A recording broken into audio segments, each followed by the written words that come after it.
Definir o que é clássico já é algo complexo, porque não é algo exato, é muito interpretativo. De início, a palavra se referia só à Grécia Antiga, mas hoje qualquer coisa pode ser um clássico. Para mim, clássico é algo considerado como um modelo, que marca de alguma forma, que estabelece os padrões, mas não necessariamente um clássico é sempre algo bom. Algo ruim também pode estabelecer os padrões do que não ser feito. E também não tem relação nenhuma com ser velho. Então, na minha opinião, um clássico é algo que tem o seu valor reconhecido por todos, independente da sua qualidade. Assim, usando esses conceitos e usando a minha opinião para criar essa lista, o vídeo de hoje é sobre os 11 maiores clássicos da DC nos quadrinhos. Começando com o maior mega evento nos quadrinhos de super-heróis de todos os tempos. Crise nas Infinitas Terras de 1985. Uma das, ou talvez a história mais importante da DC até hoje. Referenciada em histórias atuais, mostrando consequências do evento em ações modernas dos super-heróis. A Crise nas Infinitas Terras foi criada pela necessidade de arrumar a DC. Muitas realidades tinham sido criadas e até a própria DC já não entendia a sua cronologia oficial. Foi aí que o Anti-Monitor apagou o multiverso e a saga reescreveu e reestruturou a editora, se tornando um divisor de águas. Uma mega saga extremamente importante para toda a indústria dos quadrinhos, recriando novas histórias de origem com novos personagens e tudo apresentado de forma muito mais organizada. Mas o início dessa bagunça que se tornou o multiverso DC foi iniciado num quadrinho que também se tornou um clássico exatamente por isso. O Flash de Dois Mundos de 1961 foi o início dos universos alternativos. Barry Allen, o Flash da Terra 1, encontra pela primeira vez Jay Garrick, o Flash da Terra 2, definindo assim a existência do multiverso e que transitar entre uma realidade e outra era possível de alguma forma. E mesmo sendo um quadrinho curto, é extremamente importante, expandindo imensamente todo o universo de super-heróis. O maior símbolo de heroísmo da DC sempre foi o Superman, o primeiro super-herói dos quadrinhos, e isso pode ser bem visto em Grandes Astros Superman de 2005. Aqui quase todos os elementos tradicionais de uma história de super-heróis estão presentes, se passando em vários instantes e momentos da vida do herói, abordando praticamente todos os seus principais personagens. Grandes Astros é uma homenagem a tudo que o Superman representa, lembrando a todos por que ele é tão querido.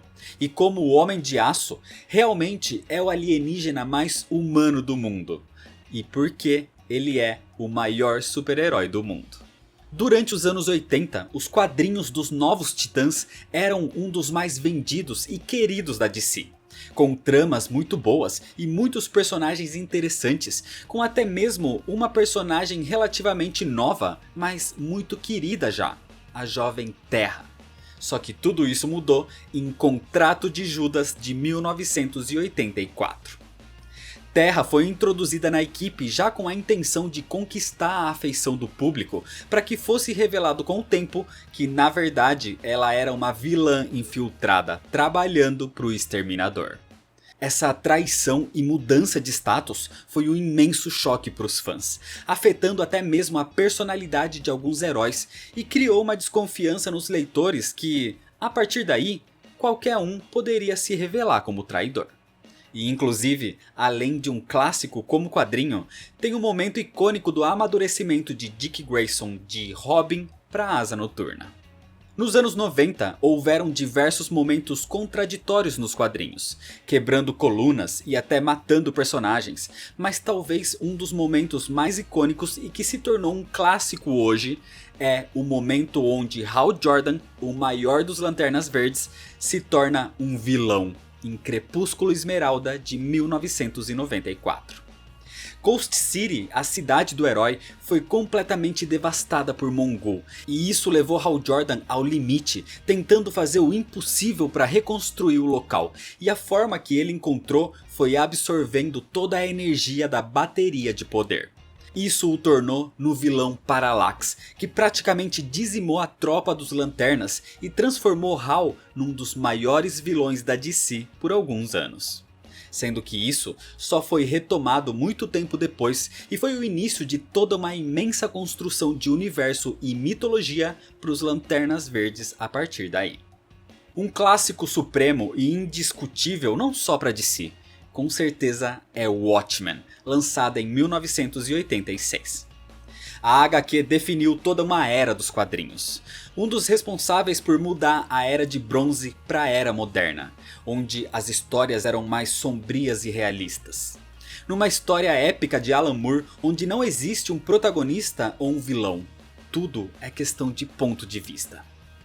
Um universo bem parecido com o nosso dos anos 80, mas com aspectos únicos, como a existência de um super ser, o Dr. Manhattan, o que muda todo o rumo da humanidade. Mas falar de Watchmen é chover no molhado, assim como o próximo item da lista. Saindo de Alan Moore e indo para outro gênio dos quadrinhos, Frank Miller é o responsável pelo clássico O Cavaleiro das Trevas, também de 1986. Um quadrinho que ao lado de Watchmen redefiniu toda a indústria e moldou os padrões de escrita e de narrativa. Com uma história mais sombria e realista, se passando num futuro onde o Batman aposentado precisa voltar à ativa para evitar o avanço do crime em Gotham. O quadrinho traz um estilo não mais voltado para as crianças. Nada de histórias coloridas aqui. As sombras, o tom frio e obscuro das cores já mostravam que os jovens e adultos eram o público-alvo.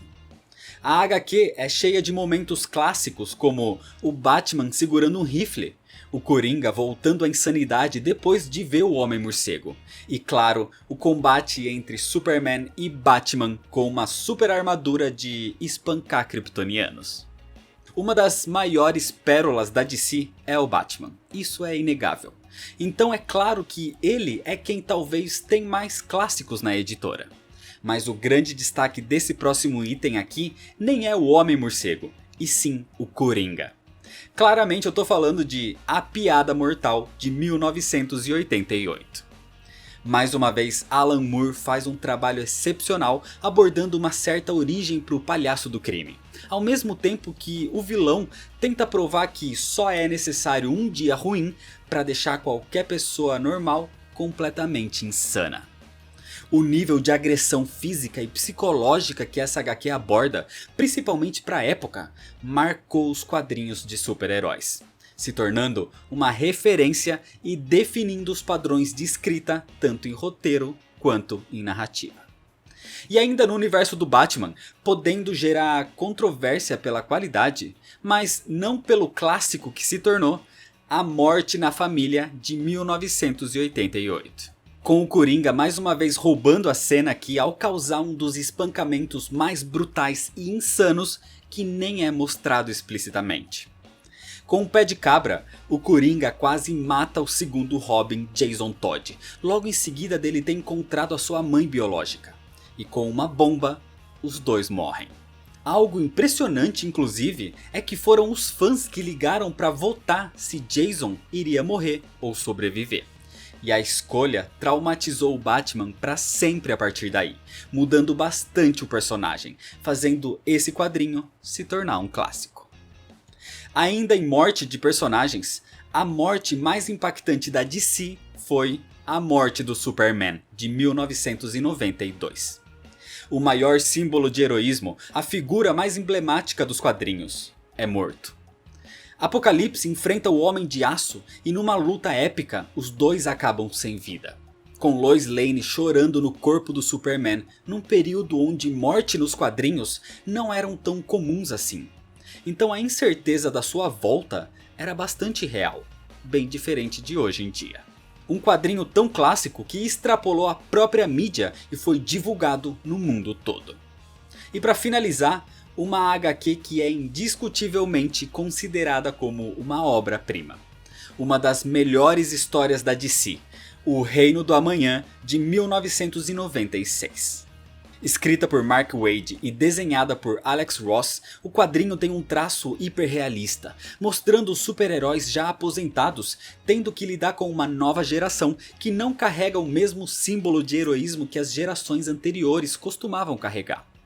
O quadrinho tem um tom até mesmo religioso ao abordar os clássicos heróis da Liga da Justiça, principalmente o Superman, com uma abordagem totalmente madura e voltada para de fato exaltar como esses super-heróis são realmente deuses na Terra.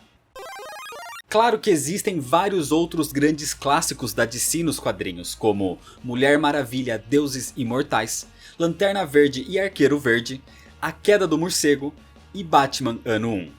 E claro que Sandman até poderia ter aparecido nessa lista, mas tecnicamente ele surgiu na Vertigo e não no selo DC, então fica para outra lista. Mas como eu disse antes, esse vídeo aqui é baseado na minha própria opinião, por isso deixa você aqui nos comentários quais os quadrinhos que você considera como clássicos na DC. Existem clássicos de outros tipos de publicação também, mas existe uma certa rivalidade entre fãs de editoras que dizem que a Marvel não tem clássicos. Mas isso é história para outro vídeo. Então se você ainda não é inscrito, se inscreve no canal, deixa seu like se você gostou, me segue lá nas redes sociais para ficar por dentro de todas as novidades. Muito obrigado, valeu e até mais.